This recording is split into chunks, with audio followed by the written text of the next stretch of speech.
This is Kitchen Notes, the best food in Nashville in the Omni. Oh my God.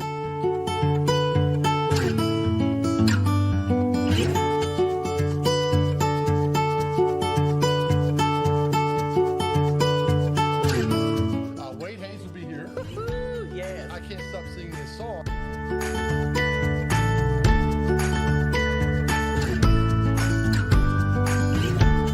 Taylor's going to be here to sing as well. Yes, with a brand new single.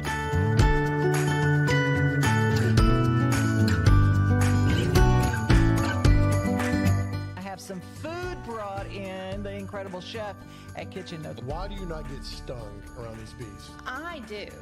Actually.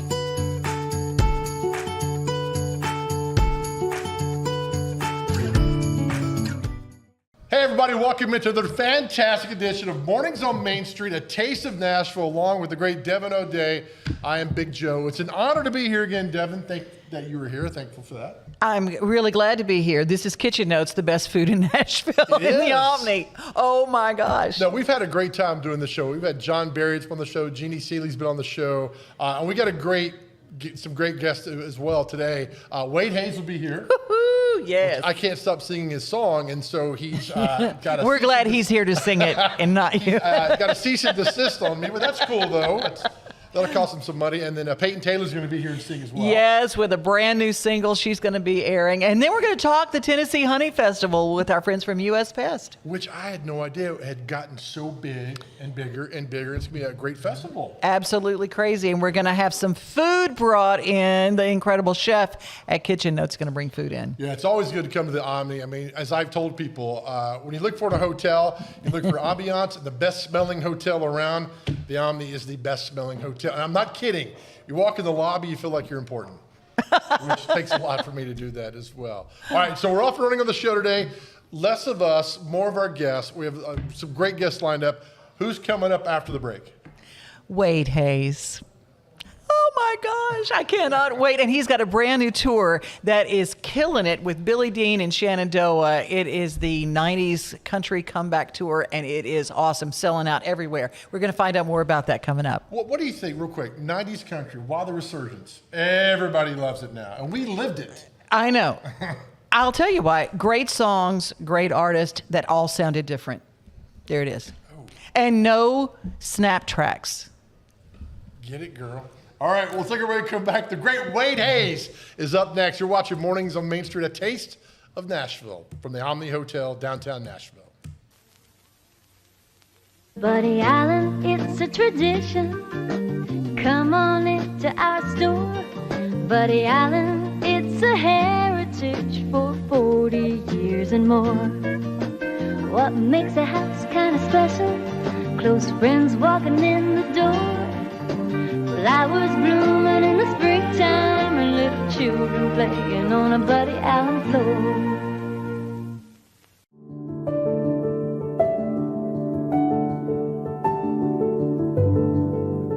Welcome to the Omni Nashville Hotel. Urban elegance with a vintage touch.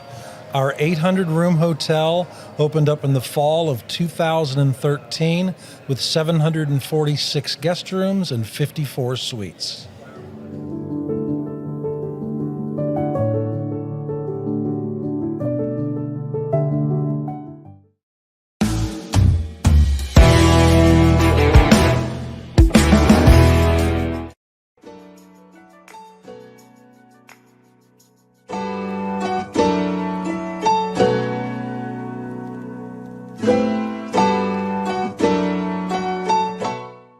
I look at it as building relationships. I've got, my phone has got the phone number of every head football coach, every basketball coach, every baseball coach, every softball coach, every athletic director in Wilson County in it. If something ever happens to me, that phone's going to be a pretty good commodity for somebody. And I've known these people. I grew up in Wilson County. I went to Lebanon High School. I went to Cumberland when it was a junior college. I am now covering even some grandchildren of guys I went to school with.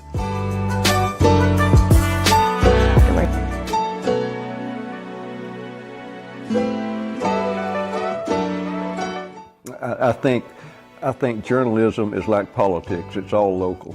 And I think Main Street media has really hit on something that I've been preaching for 50 years, and keep the news local, right?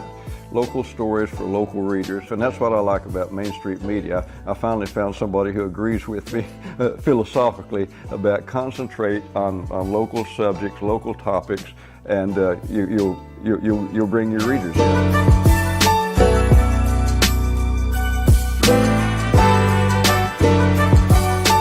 Well, I was a business writer for the Banner, and we were trying to use our business section to get new readers in who were not traditional business page readers. And so I'd occasionally write about a sale or a deal, something, or a free day at somewhere. And, I just got great response. And this is before email and all of that, and so I would be getting calls and, actual letters from people who, and it was clear that everybody loves a bargain, whether you're rich or poor, men or women. I think people like to think that they're getting more than their money's worth. And so I proposed it as an occasional column, and it sort of took on a life of its own. I had no idea that it would turn into a full-time career job and that I'd still be doing it all these years later, but I love it.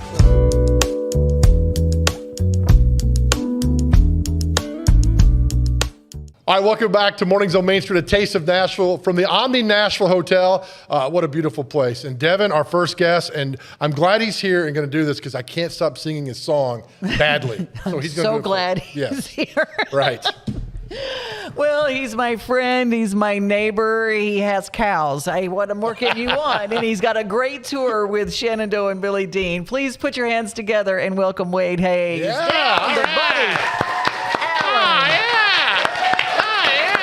Down the Buddy Buddy Allen Teal Carpet of Love. Yeah. Buddy Allen Carpet One carpet. It's the teal carpet of love. Welcome. You ever walked down a blue carpet there, Wade? I have not, and this is a first. Well, very excited. Good. Glad you were here with us. Me too. There's so many things that are happening for you right now. This tour is pretty incredible. It is. Everything is really good right now. You'd mentioned the resurgence of 90s music earlier, and it really is going crazy for all of us from that era. And at the end of this year and next year especially, doing a tour with Shenandoah and Billy Dean, which they're some of my favorite people. I love to hang out with them. I love to listen to them. And the music is incredible. And it's a good show. We've done a couple of them this year, and it is a really good nonstop show. We play into each other's sets, and it's a fun show to watch. Well, I think that 90s country. Devin, scoot that in just a little bit if you don't mind for Mr. Wade Hayes. Here, I can scoot in. There we go. There we go. I can't move it. Much better. You talk about the resurgence. Wade, we hear this. I heard a song this weekend in Lexington, Kentucky, one of your old songs. What's it like, this rebirth of everything with you? Well, it is very exciting, and we're all of us from that era are talking about it and just have gotten so busy this year, and next year is going to be even busier from what I hear. And it's a nostalgic thing, and when you're young, you don't really think of these things, but kids, little kids that were growing up riding in the pickup with their old man, listening to Old Enough to Know Better, and that era of music, it's a nostalgic thing for them, and they are clamoring for it now, and people are clamoring for a time when things were more at ease and comfort in their life, and I think that's what this music has to offer. What's it like when you stop singing and they keep singing the song in the audience? Because they know every word to every song. It is a thrill. Just the fact that you see a crowd of people singing a song that you wrote, and it's unbelievable. It blows my tiny little mind every time that it happens, and it is such a thrill and such an honor. It really is. I got to ask you this. So I was reading your bio. So you were watching the CMA Awards in 1991, right? Yeah. So I remember that because President George Bush was there. Yeah. And Garth had just exploded on the scene. Yeah. But you saw Ricky Skaggs, and that inspired you. That is an absolutely true story. I had been through about 4 years of college and had exhausted my scholarships and all the money I had, and just knew that it wasn't for me. And I wanted to play music, and Ricky Skaggs comes on there and says essentially, all of you young artists who are struggling you need to stick with it because that's what you're called to do. I will never forget that. And I felt like he was speaking specifically to me. And I started making literally the next day plans to move to Nashville. Have you told Ricky this? Oh, yeah. Yeah, I've gotten to speak with Ricky on many occasions. I just played the Opry with him a couple of nights ago. And I bought an amplifier from the guy. And, yeah, and he's been a big influence on me. I'll never be able to play or sing as well as he does, but he's been a big influence on me all my life. And then a couple years later, you have a #1 song. I mean, so it doesn't happen that way for a lot of people. No, and it was, rarely have I experienced something like that in my life where I knew exactly what I was supposed to do. But at that moment, I knew beyond a shadow of a doubt what I was supposed to do, and I did it. And I thought, if I have to sleep in my truck, I will do it. So, Amen, and yeah. even crazier than that, I came to Nashville. I had $450 in my pocket and a full tank of gas and the promise of a job when I got there to go play lead guitar for this other guy that was going out on tour that was not a known artist. He was just trying to make it as well. And that's all I had. I knew one person in Nashville. Wow. And I took off just because I knew that that's what I was supposed to do. And I have rarely experienced that ever again in my life. So. You've had friends along the way that were really incredible and very inspirational, but one in particular I wanted to ask you about. Your friendship with Randy Owen from the group Alabama has been, it just keeps coming back and circling back. Yeah, we've been down there to buy cows from Randy several times, my buddy Houston Hill and I, but he is a wonderful man. I can't say enough good things about he and Kelly. I've literally played in 2 of his children's weddings. No, And really? Yeah, and it was, when the opportunity came along, I was kind of burnt out and wanted something different to do, and I got the opportunity to go play lead guitar for Randy when he did a solo project. And it was one of the biggest thrills of my life, just getting to do something, getting back to my roots. I grew up playing lead guitar for my dad and never really planned on being an artist myself. I just wanted to move to Nashville and kind of be a Don Rich to a Buck Owens kind of guy and write songs. And that's what I was more comfortable with, that role. And so when I got the chance to do that for Randy, I thought, well, this is perfect for me right now. I needed it. And Randy, he has been very, very good to me. I'll never forget, just a side note, when I went through all my health stuff, and I was in the hospital for about a month. And one of the first people I remember seeing when I woke up was Randy Owen and his wife Kelly. They were standing at the foot of my bed waiting for me to wake up. Wow. That's what kind of guy he is. It's that kind of friendship. People don't realize in this business that those friendships exist. Yeah, that meant more to me than he'll ever know. So, Wade, I looked up Bethel Acres, okay, for your back Oklahoma. Yeah. And it said, I clicked on notable people. There's one person. It's you. Oh, really? That's you, yeah. I figured it would be my buddy Scott Stewart. He's a doctor there. He's No, really it's you, done well for buddy. himself. Too bad, Dr. Stewart, not today. Hey, it's a wonderful place to be from. It's a very small community, kind of a farming community, and I went to the same school from kindergarten through 12th grade. Nice. We annexed a small school the year I graduated, and it was the biggest graduating class we ever had, but it usually averages about 60 students per year. But that school, that little school, the Bethel Acres, has one of the highest rates of testing students that comes out of Oklahoma. For some reason, there's something special about that place. And Nice. students and teachers, they really care. It's a great place. Good. All right, you're going to play for us. I would love to. Yes. All right, now, I thought about doing the song you were singing. Oh, no, don't do that. On a real good man, I made a woman like you. Now, he was singing that when I walked in Very here. well. If you don't have that, please. Singing it very well. You gonna finish it? You said you were gonna finish it off. Now I'm nervous. Here, so I'll play this now. Devon and I, she mentioned earlier, we're neighbors and we both have animals and love animals. And, This is the last song I did a video on. It was the title track off the last record I did. It's a song about this old stray dog I met in the middle of the night.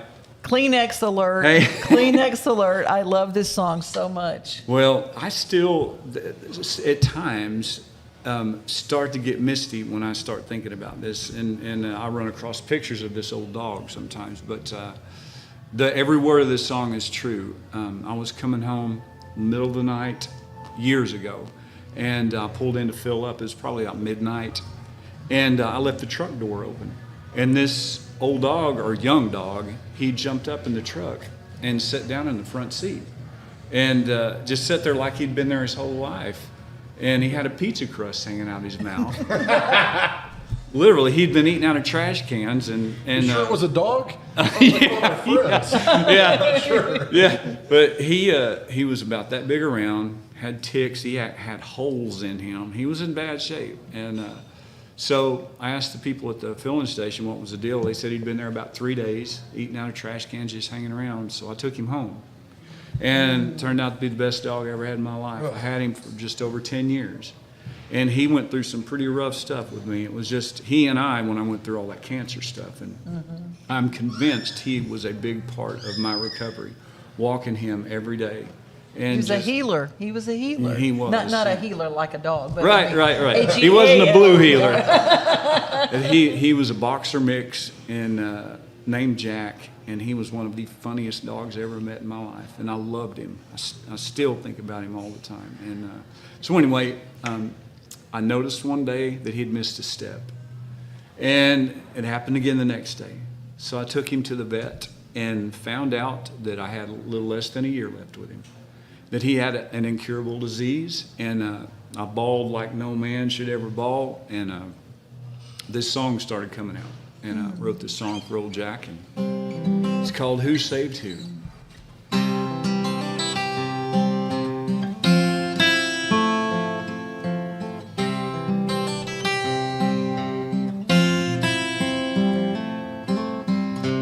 I first met him, he was digging through the trash in an all-night filling station. He was looking for some scraps, and he was free. Like he'd been while alone. He came to the truck, he jumped right in the front seat. He had a half-eaten pizza crust clamped in his crooked teeth, and he smiled like he was finally home. And he's been with me through hell and back again, and I know it's often said, but he has been my best friend. You call him a rescue, but I'm not sure that's true. 'Cause there's times I wonder who saved who.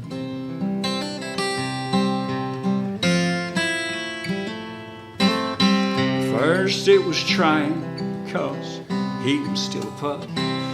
There's no telling how much furniture and boots that he chewed up, but it was worth it.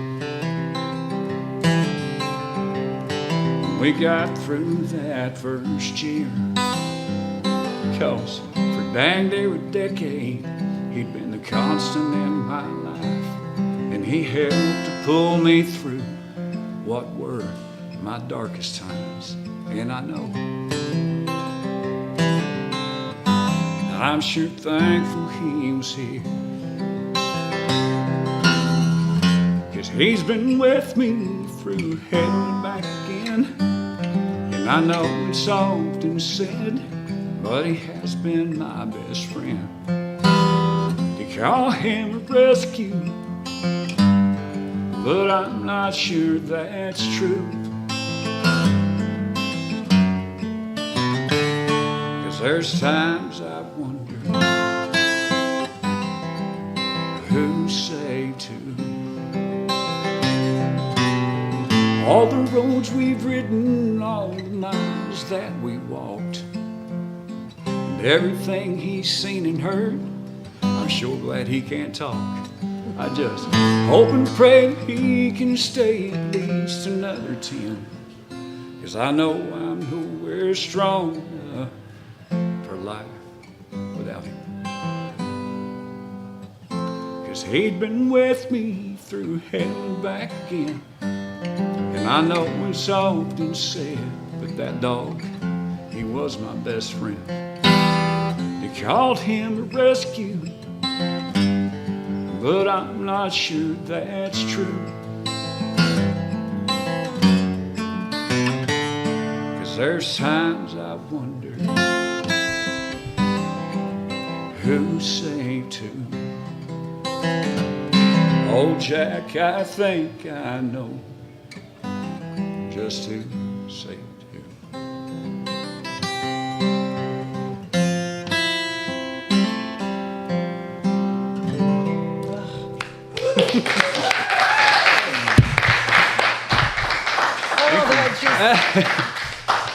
Heck, half the room's crying right now. I know. I mean, it was everybody's got one. I've got Mike. I mean, you know, my boxer mix at the house, and you've got. Oh. He does pet of the week, so I mean, Yeah, I got one too. I mean, it's just, boy, when she goes, I'm gone. You won't see me again, you know? It's tough. How long did it take you to write that?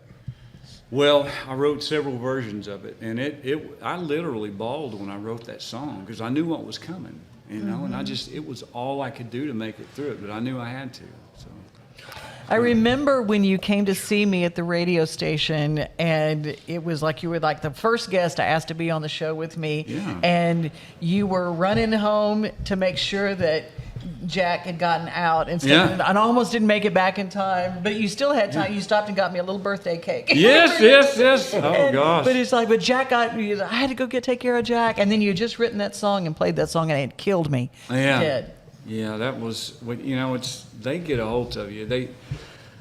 Unfortunately, the doggy is the only place on this planet where you're going to truly find unconditional love. And those guys, they don't know how to not give you everything that they have. You know, if you make that connection, and there's nothing like them, just nothing like it. And I love them so much. Dogs are angels. Don't forget that. Okay. Wade, thank you. It's an honor, my man. pleasure. It I really sure enjoyed is. seeing y'all. Thank you. And please don't sue me when I keep singing your song. I love it. I'm honored. I'm honored. Sing away, I say. All right, thank you. What's next for you? Leaving this weekend, I forget where I'm going. But it's just touring, touring all summer. That's Yes. On the road, hot the rest of the year. So Good for you, man. Good for you. Thank you. Wade Hayes, everybody. We'll come back. The Omni Hotel is not just because it's awesome. They have amazing food, and we're going to show you some of that food. That's next. You're watching Mornings on Main Street, a Taste of Nashville.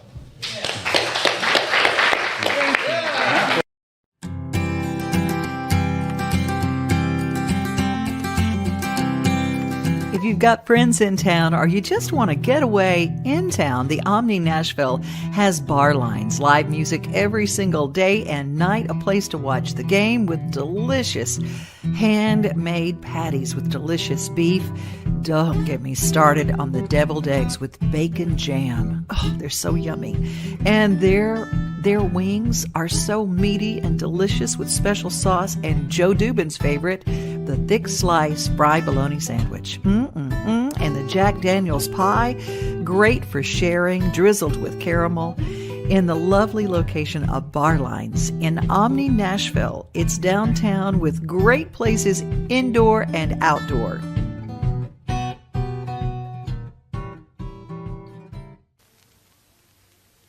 Buddy Allen, it's a tradition. Come on into our store. Buddy Allen, it's a heritage for 40 years and more. What makes a house kind of special? Close friends walking in the door. Flowers blooming in the springtime and little children playing on a Buddy Allen floor.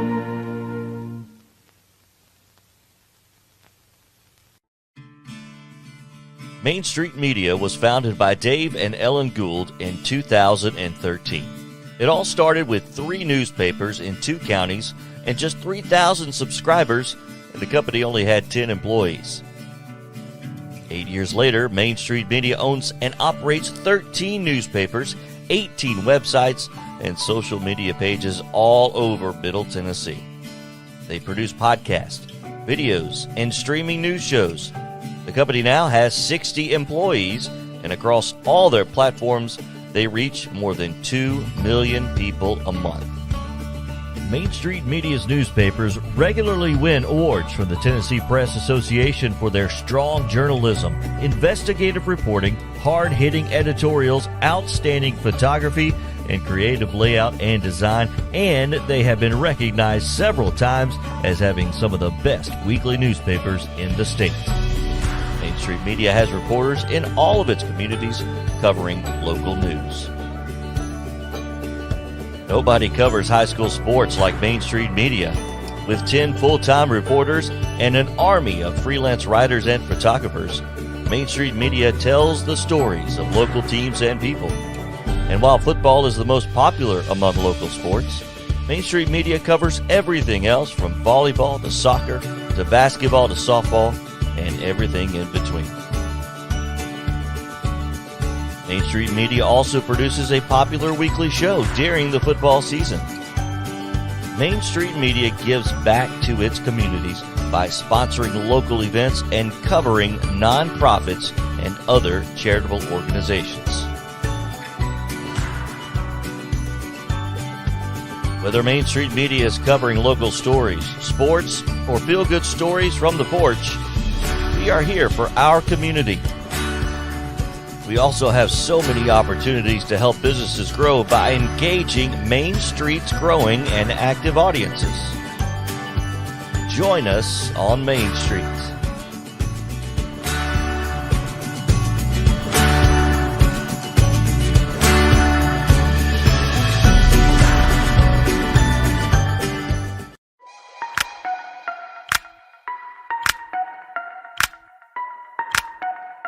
All right, welcome back into Mornings on Main Street, a Taste of Nashville from the Omni Nashville Hotel downtown. Wade Hayes, my goodness. And we actually had a hoedown just a few minutes ago with Wade Hayes. We did. A lot of jokes for that, but I'm not going to use any right now. I know. We're going to stick with the music one. All right, we love the Omni Nashville Hotel because the food is fantastic. And coming down the Buddy Allen blue carpet right now, Chef Phil Baldwin. Caroline, get over here, Phil.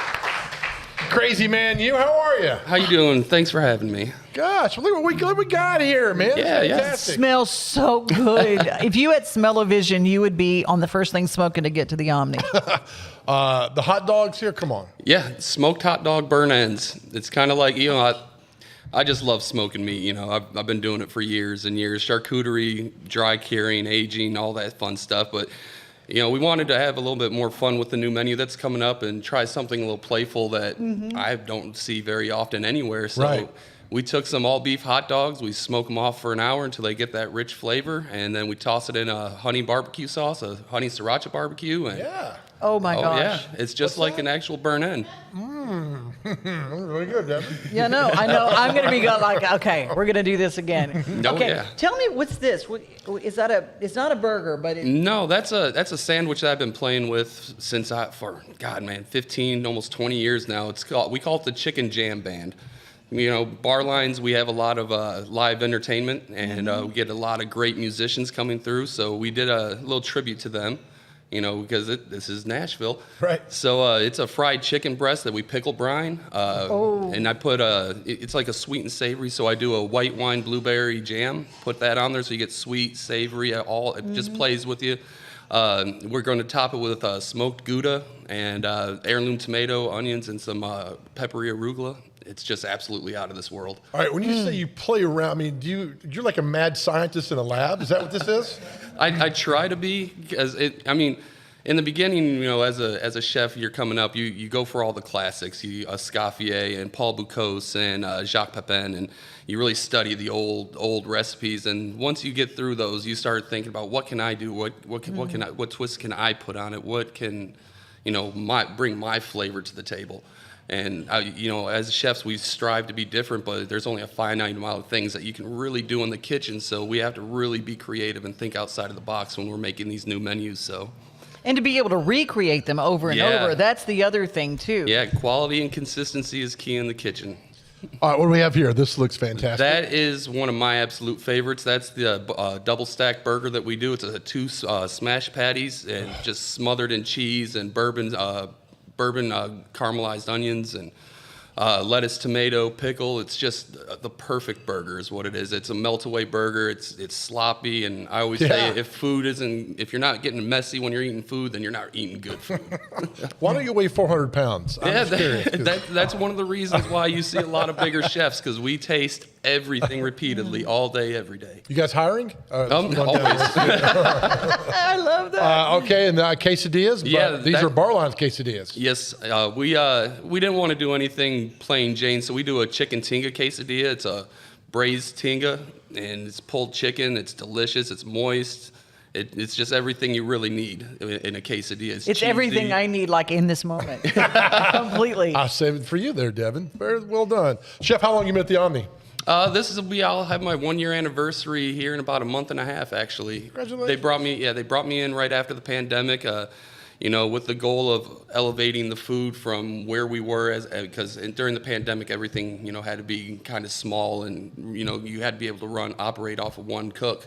So, my job was to come in, elevate the food, not to only where it was, but beyond where it was. So my goal is to keep taking it further and further. I look at it like lifting weights.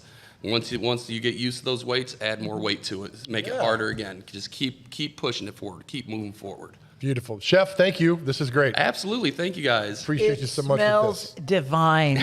Oh my gosh. The food in the Omni Hotel is second to none. So It is. Yeah, that Chef Moore brought on a great team of chefs. We're all very creative. Here in Kitchen Notes, we're doing creative things. Up in banquets, Chef Kyle does amazing work up there.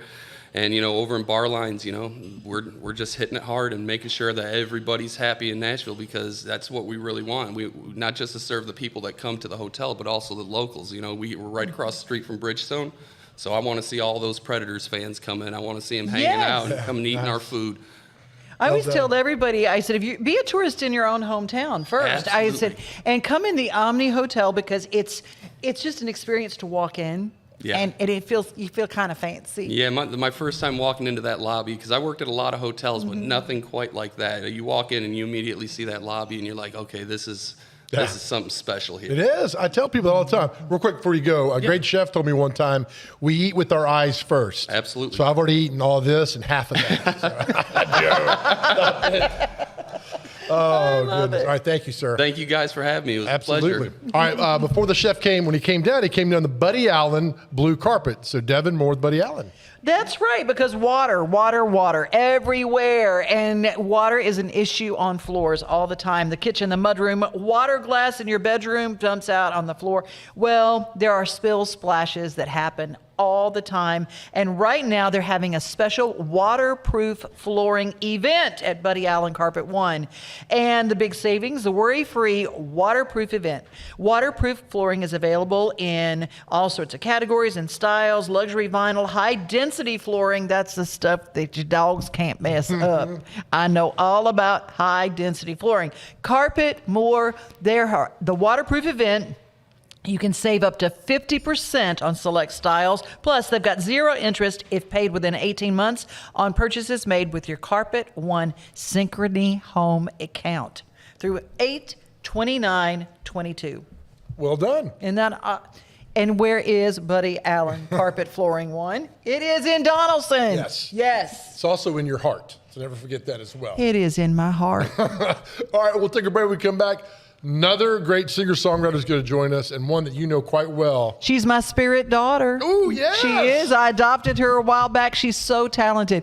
And in the words of Charlie Mattos from WSM, he says, I don't know what she's going to be in, but I know she's going to be something. Oh. Peyton Taylor, one of the most talented kids you're going to ever meet. That's all when we return. You're watching Mornings on Main Street at Taste of Nashville.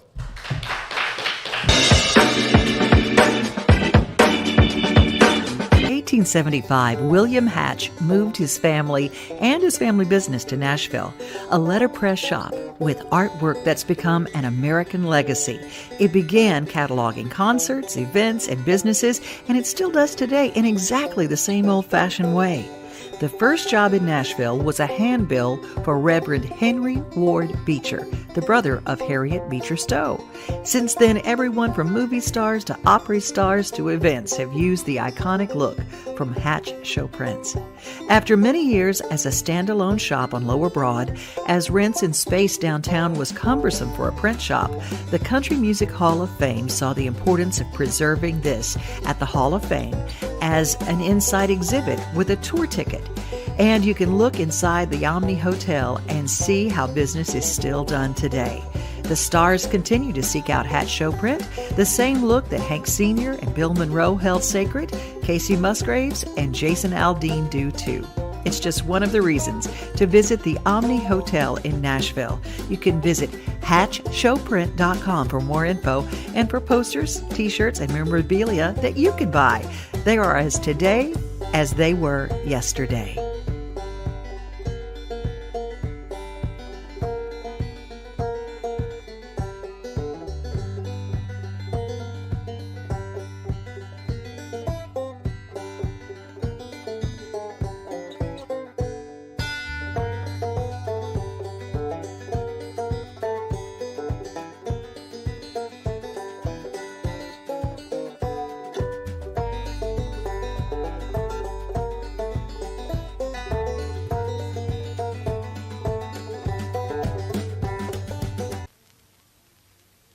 Buddy Allen, it's a tradition. Come on into our store.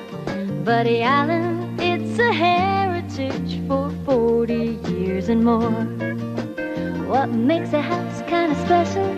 Close friends walking in the door. Flowers blooming in the springtime and little children playing on a Buddy Allen floor.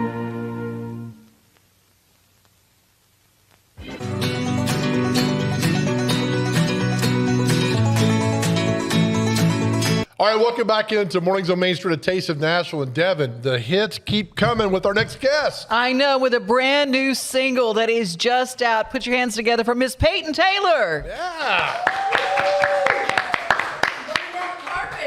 You're right. That's the Buddy Allen blue carpet, ma'am. Mm-hmm. Well done. And you wore the blue in honor of the blue carpet? In honor of the legendary blue carpet, I'm here in blue representing Buddy Allen. You have done so much in the last year. It's been crazy. You got to go to Denmark for the first time with a whole bunch of songwriters. Yes, I went to Denmark with a whole crazy group of I'm sure some of your best friends and mine from Blue Foley to Terry Joe Box to somehow all of us got on a plane. Oh, Bridget Tatum. We all got on a plane, and somehow we got all the way over there in one piece. Yeah, and they let Bridget Tatum get off the plane and go to Denmark. They actually let her in the country. She actually did get detained for a minute in, well, what country was it? It was in Amsterdam. She got detained at customs. Oh. Yes, one of the random ones, of course. Yes. She's just lucky like that. I love her.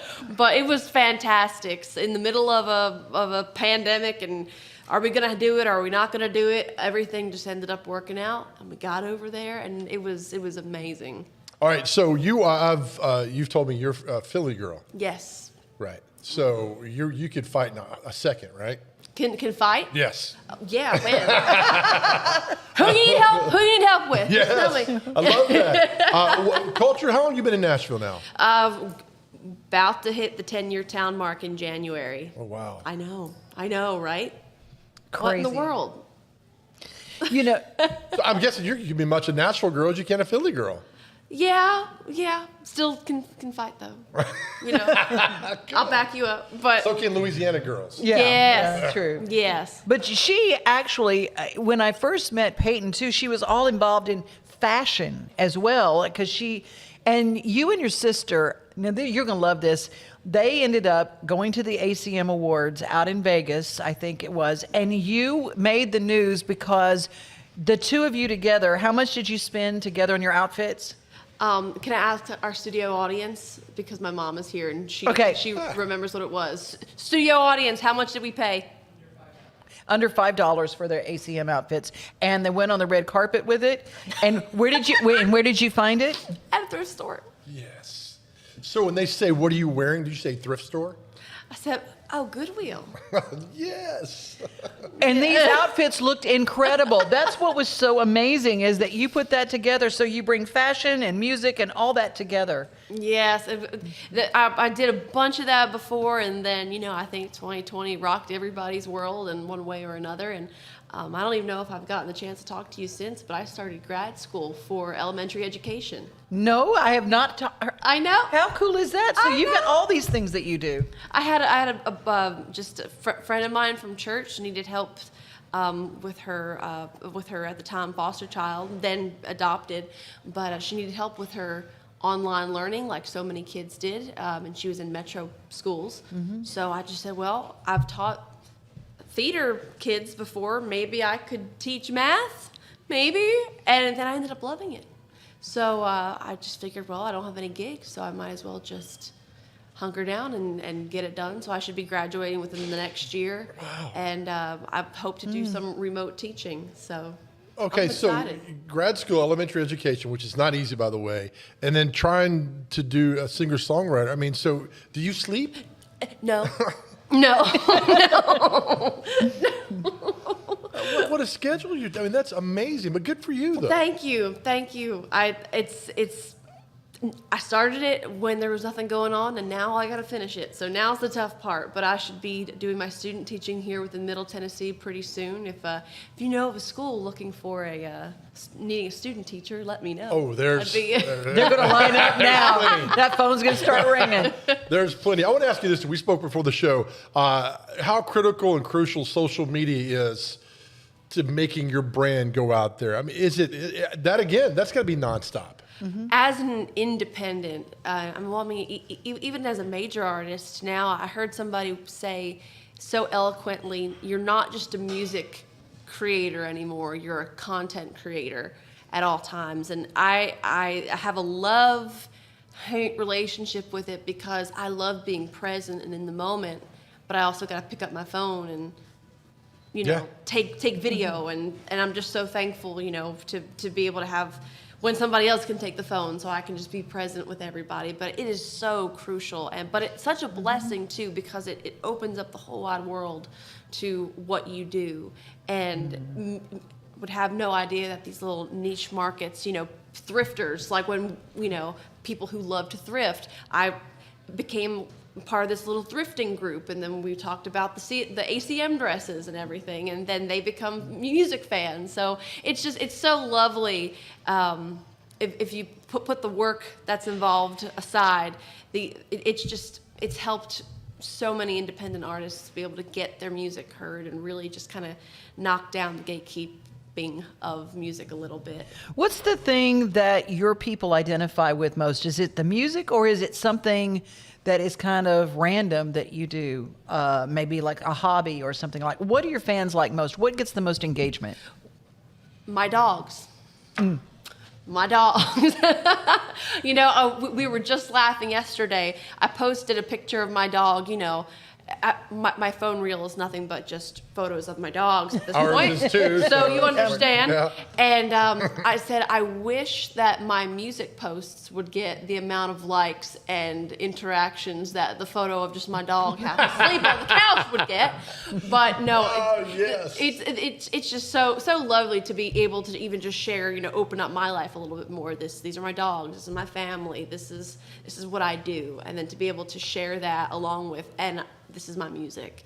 I really love that, because then when I meet people who I've never met before, how are Blue and Bean, my dogs? Right. And it's like, they know my dogs. And, or oh, is your grandma here? Because I always post my grandma, or that kind of thing. So it's really sweet. It lets you open up your whole world to the whole world. And of course, there's that's a little scary, but I mean, I know it used to be only stalkers knew that kind of stuff. yes. Now Everybody, does. it's like, oh, is your grandmother Arlene here? And it's like, yeah, Arlene's right in the back. Go see her, kind of thing. So. All I ask is that you don't play another sad that my dog passed away song. No, Wade. no, Okay. I was about. That was beautiful. I can't take two in one day. There might be some tears in those tater tots because I was back there just, don't wreck my makeup, don't wreck my makeup, don't wreck my makeup, don't wreck my makeup. But gosh, that song Yeah, me too. got me good. Yeah, that was got us good. all good. Hey, but you got a new single. Yes, I know. I you know, the last song that I truly put out was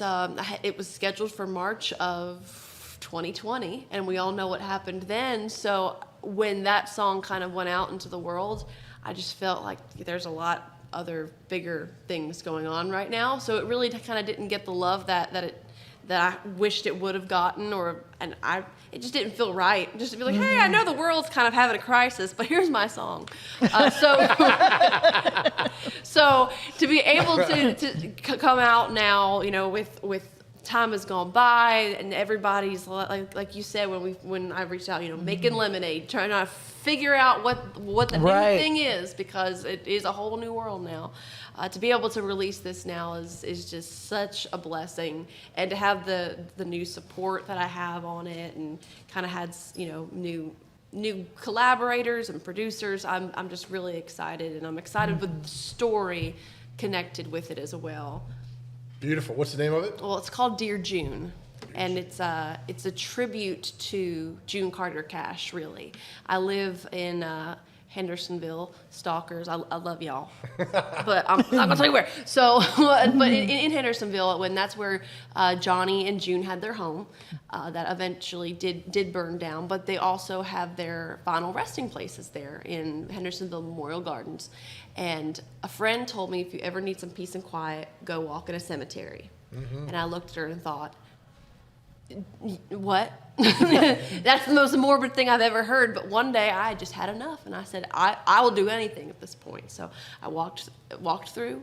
Did not know that that's where Johnny and June were, but lo and behold, there were their graves, and June had these flowers and these gifts on her stone. And then I looked over to the left, and Johnny had full shot glasses and cigarettes there, and baked on red lipstick kisses to the point where you could barely make out his name. And I just thought, this poor woman can't even rest in peace without these women all over her husband. This woman, oh my gosh, you know, and I just sat and thought about that. And you've heard so much, you know, that cover of Hurt that Johnny Cash did. Oh, it was... I mean, it's haunting.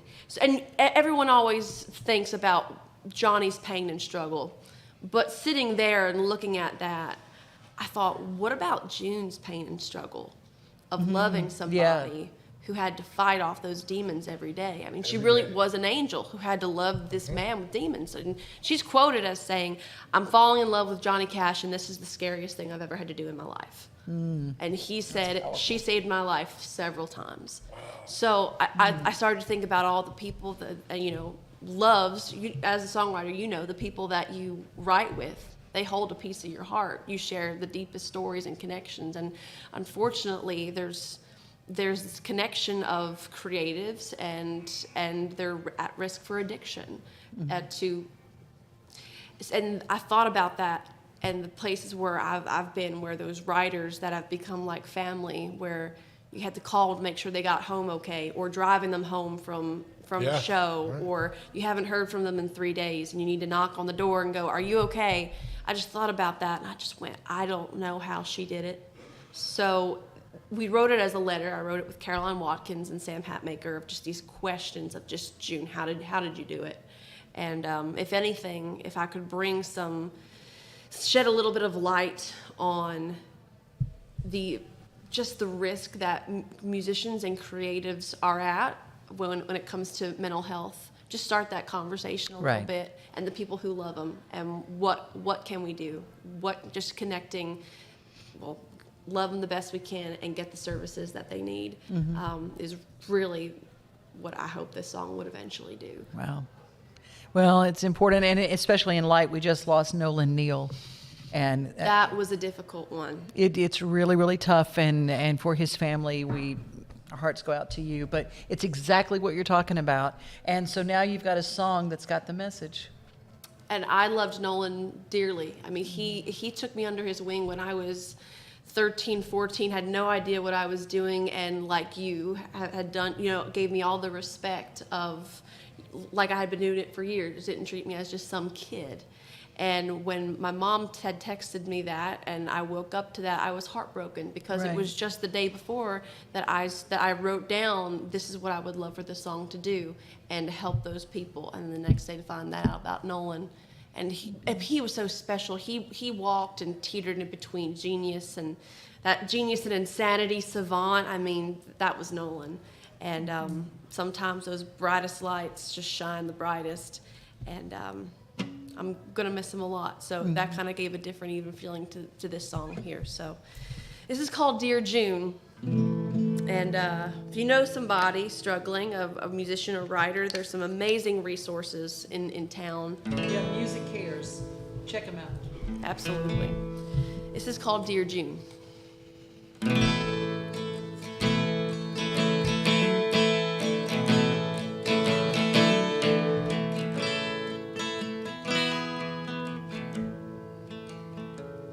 Dear June, what am I gonna do? I fell in love with someone who loves me but can't choose between the bottle and me. I'm up making his coffee and he's still asleep. I can smell the barroom from his shirt on the floor, and I'm staring out the window but won't walk out that door. 'Cause he can't put it down and I can't let him go. 'Cause most of the time he lets the good in him show. I'm in love with a man who just can't love himself. When he picks up that crown, he leaves me on the shelf. Dear June, how did you make it work? 'Cause I know how love feels and you know how it burns. I can't keep on living this way. I change my mind every time he says my name. 'Cause he can't put it down and I can't let him go. Most of the time he lets the good in him show. I'm in love with a man who just can't love himself. When he picks up that crown, he leaves me on the shelf. You found salvation in singing your songs, June. I put on that record, keep singing along. 'Cause he can't put it down and I can't let him go. 'Cause most of the time he lets the good in him show. I'm in love with a man who just can't love himself. When he picks up that crown, he leaves me on the shelf. Dear June, what am I gonna do? I fell in love with someone who loves me but can't choose.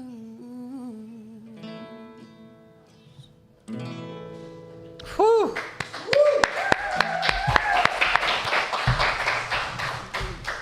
Powerful. Man. Thank you. From the very first word, I mean, you come in like a lightning bolt. Thank you. Wow. Beautiful. And what lines are in that song? I mean, it's like, Yes. y'all want to take them over in the corner and play with them. They're so good. I mean, there's just like, the burn line. knock, and you feel the burn. It's like, oh my God, it just came out of like, oh, that was so good. That was like the perfect. I actually didn't even think of it that way because I had thought of Ring of Fire. You know how love feels, you know how it burns, but Crown whiskey burn. Wow. Yeah, it just me. No, I'm kidding. Go you. Yeah. Heck yeah, Joe, you. Let me tell you what's good about that song. I mean, I actually don't know whose line that was because I wrote that with Caroline Watkins and Sam Hatmaker, but I know that I had said when he picks up that crown, he leaves me on the shelf. And when we had that line, we just looked at each other and went, that little songwriter, like, okay, we're going somewhere today. We're not just going to leave something. We're not just going to write something that's going to sit in the iPhone notes for eternity. So no, that one's going to sit in our hearts forever. And if anybody needs help right now, there is help out there. And and people go, well, I can't afford the really expensive rehab, or I can't get them to go to. There's some really inexpensive things. And I said there is a fellowship that will welcome you that is almost free. So encourage you, get help if you need it. Thank you so much for having me. Where can they find your stuff? You can find me Peyton Taylor, PAYTON Taylor.com, and I'm going to actually start partnering with some musician-centered resources here in Nashville, Tennessee that are free, low cost, and I could recommend Porter's Call, I believe Daniel's Den, and I'm going to start posting all about them. So please, jump on there, and I'd love to be able to help you.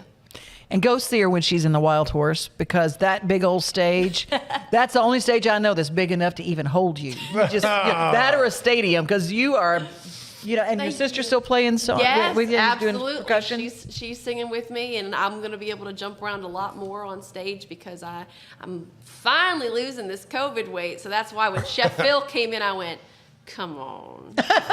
He put it right in front of me too back there, and I went, this is cruel. This is cruel, but no, that's great. I'd love to see you guys there. Thank you for having me. Thank you, Peyton. That's beautiful. You're wonderful. Thank you so much. All right, we'll take a break.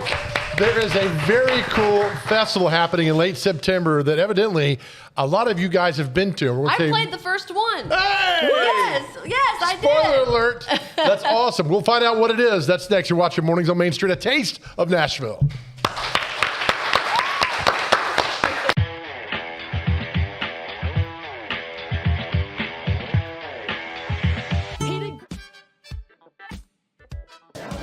I wanted to find out how to make a good Bloody Mary. So, okay, first of all, you use, here at the Omni, you use Pickers vodka? Or what kind? Pickers are well.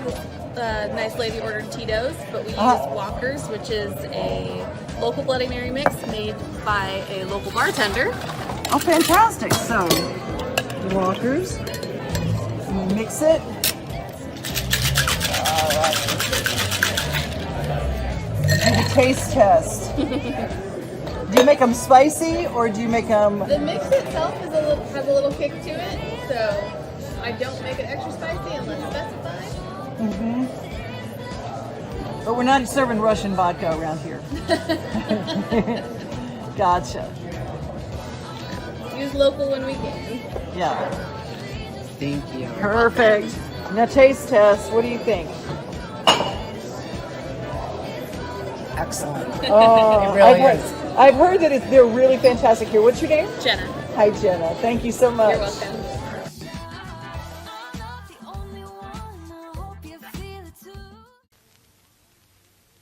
Buddy Allen, it's a tradition. Come on into our store. Buddy Allen, it's a heritage for 40 years and more. What makes a house kind of special? Close friends walking in the door.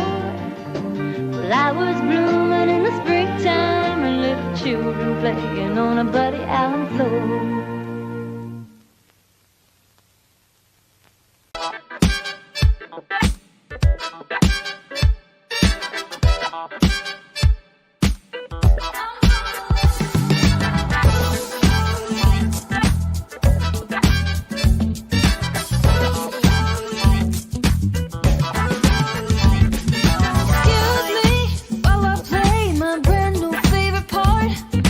Singing praises in the rain, and I'm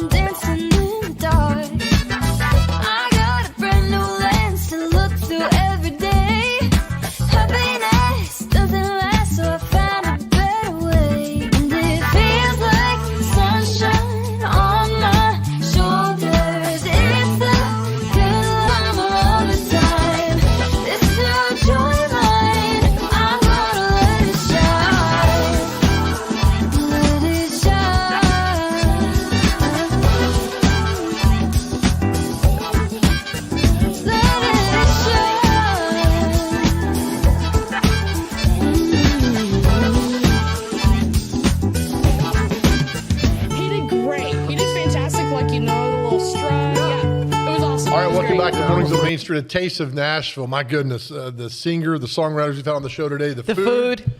So we love events. And we love food. Can you tell? Right, exactly. We love events. And Devon, there's a huge event taking place in late September that I did not know was going on, but now I want to be there. It was so cool. I was at the first one, and it was covered by the Food Network. There was a chef from the Food Network, and I was a honey judge. Oh. I had no idea that honey could taste that different. You think, honey? Oh my gosh. And I learned from that moment how important the honeybee is. And what are the odds that U.S. Pest, a pest control company, would start a campaign to save the honeybee? Well, that's what happened. We need to welcome Erica Brister from U.S. Pest and the Tennessee Honey Festival. Coming down the Buddy Allen blue carpet. I'll ask the other guests. You ever been down a Buddy Allen blue carpet before, Erica? I have not. Yeah. I have not. Good. Thanks for doing this. Glad to be here. Yes, thank you. I'm so glad you're here. And I had never met anybody so passionate about honey until you.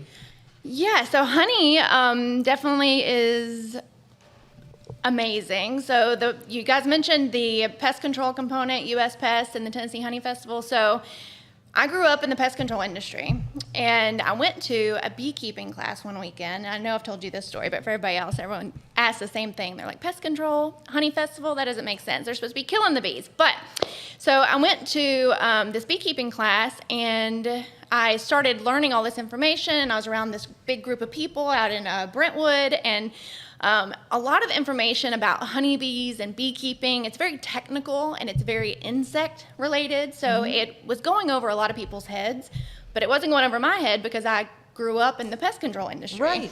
And so they were talking about pesticides and how pesticides hurt the honeybee, and they were talking about hive beetles and the migratory, bee issues. And so I was able to really comprehend what the problems were in the beekeeping community. And so I got into beekeeping, and then I was like, well, everyone needs to know about this. Everyone needs to be aware of, the beekeeping and the honeybees. And oh, by the way, beekeepers, the pest control industry can partner with the beekeeping industry to do better, make a better community for everybody. And it's been a really interesting journey, because in beekeepers and pest control industry, they're not normally friends. We are not friends. Yeah, they're not normally friends. They normally are enemies. But it's really a lot of miscommunication, a lot of misunderstanding, and now we have this great relationship between both industries, and it's awesome. Well, if we don't have bees, we don't have food. Right. Because people I've heard this over and over. I've got a garden, but it never makes any fruit. It makes green, but there's no fruit. There's no fruit because there are no bees pollinating it. Yeah, and well, there's lots of pollinators. Look at you, Yeah. I was raised by gardeners. Yeah, I mean, come on, Gardening is tough. It is. It is. And farming, it's very tough. But there's a lot of pollinators, a lot of wasps, and even ants pollinate, but people focus on the honeybee. But the honeybee is amazing, and our local state honeybee is even in more danger than the regular honeybee that's all over the world and the one that everyone gives attention to. But our state local honeybee is what is kind of getting snuffed out, because we're bringing in all these bees from all over the world, and then we're planting all these plants from not Tennessee, True, yeah. So, and then we've got, pesticides that are being misapplied by homeowners or other companies even. Yeah. So how did you come up with the Tennessee Honey Festival? Out of all this, your wonderful minds, like, I got to have a festival. Pure inspiration. That's awesome. Pure inspiration. And there wasn't one. That's the thing that gets me. There wasn't. Right? That's what I said. I'm like, why is there not one in this country, And why is there not one in Tennessee? So the Tennessee Honey Festival. First year, how many you were? Okay, so yeah. I love this story. The first year, we were expecting. There was 500 people that said they were interested on coming to the Honey Festival. So I remember standing on stage, and I gathered all the vendors, because it's a very intimate event with our vendors. And I said, okay, guys, I don't know if there's 500 people coming or if there's 5,000 people coming, but we're going to make it the best festival ever, even if it's for those 500 people that come. Oh my gosh. So we, the festival, it started at 10 a.m. and we had never had a festival before. So we didn't know when people were going to get there, but they started pouring down the walkways. And then I look at Main Street and it's like backed up for over a mile. Yes. And then they just kept coming. So, and then at one point we looked up and News Channel 5 was circling the top above us, and like tears just started pouring down my eyes because I was like, it's happening, you know, and it was awesome. Watching kids at this honey festival, because Williams Honey Farm brings this this interactive, like it was like, you know, you remember ant farms? Yeah. Remember like kids? Well, this is like a beehive that they can eat, literally stick their hands in and see this area, and they can see the fuzziness of the bee, because bees are actually cute. They're not these horrible things that sting you. They're fuzzy and they got little, and you get to see them up close and personal. And these kids were absolutely mesmerized. Yes, and Jay Williams with Williams Honey Farm, who is now the head apiarist at South Hall, down in Franklin. Yeah, so he is going to be there with the mobile bee yard again this year. So he wasn't there last year in 2020. Or the last one we had, he couldn't be there at. But he's going to be there at this one. So, all right, so you had it the first year, far exceeded your expectations. Yes. Tell me about year two. Oh, sorry, like 15,000 people came to the first year. Yeah. And then it was free. 500 to 15,000. Yeah, sorry, it was like so many people. And then the second year, the same amount of people came, about 17,000. Wow.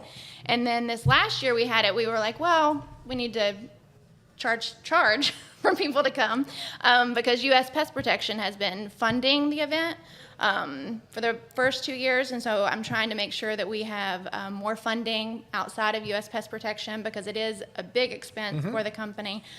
So we started charging tickets, and now this year it's $20 a ticket, and it's at Bicentennial Capitol Mall State Park on September 24th, and it starts at 9 a.m. to 6 p.m. Nice. That is so awesome. So I love it when things go much better than anticipated. Right. And there's so many different kinds of honeys. Like I got some Tabasco infused honey from those people that heard about it online and drove all the way from Louisiana, and they sent me some Tabasco infused honey. Oh, and you think hot and sweet would, oh, it works. And it's not just for Louisiana people. It's so good. And it puts a little kick in the oatmeal. I'm just going to say it's so good. Yeah. But you had everything from lavender honey. There were honey butters. It was just crazy, all the different infusions that there were. Yeah, they infuse honey with a lot of different stuff. So this year what we're doing is every single vendor will have a tasting of their honey. So people will be able to taste what they're buying. And then another really cool thing that we're doing this year is a tasting experience where with Mara Pompadoro with Bon Appetit magazine. So she's going to be leading the tasting experience where there's a cocktail tasting experience and then there's a breakfast tasting experience. So that's going to be really good. I'm really famous for asking really dumb questions. Why do you not get stung around these bees? I do. Actually.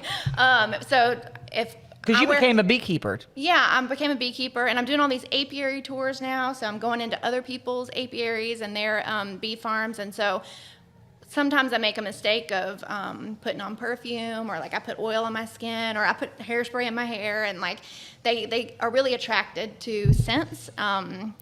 So yeah, you do get stung, and I am allergic actually, but they don't like attack you. They don't like come after you. They're not like out to kill you, because if they sting you, then they die. So their goal is really to protect the queen and protect the honey. So as long as you're not a threat, then they're not going to hurt you. But all right, so when you so when you do this, are you cognizant when you go to visit an apiary that I don't need to wear anything? Yes, 100%. Yeah. But if you do, it's like, oops. If I do, I don't go near the bees. Because I got stung in the eye this year, and it really swelled up, and it wasn't fun. And I actually went to the doctor because I was like, "What is going on?" And it wasn't fun. No, nothing about it sounded fun. But they're saying that like bee venom cures cancer and like does all kinds of like medical Sure. things that that you find on the internet. So I'm like, I know that it's obviously not dead, but I'm sure there's some medicinal properties to it. I just don't know what they are. So it's not going to kill you unless you're really allergic. Well, it's good for you because I was like, how did I get? Because you see those ones with the big beard, and like, how are they not getting stung by all those? But Yeah, some people are really bee whisperers. They really are. And then they use the smoke and they can kind of. Yeah. I always say, what is in that smoke? Yeah, well, sometimes they do like a lemongrass water on top of the bees before they open them up, or they do the smoke. And then they I had one apiarist tell me that the bees recognize faces. I don't know if that's true or not. I got a text message from a carpenter bee and wants to know why you guys don't love them. So carpenter bees will eat your house up. That's right. So we don't like anything that eats Plot back wood, there. including termites and carpenter ants and carpenter bees. So U.S. Pest definitely kills those. Good for you, Pest. Hey, thank you for this. I find this all fascinating. Cool. Which is so wonderful. Yeah. When is Well, the thanks for having Tennessee us. Honey Festival Yep, again? September 24th, the Tennessee Honey Festival. It starts at 9 a.m. to 6 p.m. It's $20 a ticket for now. Children 12 and under get in for free, so it is a family-friendly event. There will be a great art tent where everybody can come and paint beehives, as well as we have speakers from all over the state that you'll be able to learn how to become a beekeeper, how to get involved in beekeeping, where to get your local honey. And this year we partnered with our local farmers, so they'll be able to find out where to get their local produce and their local meat and their local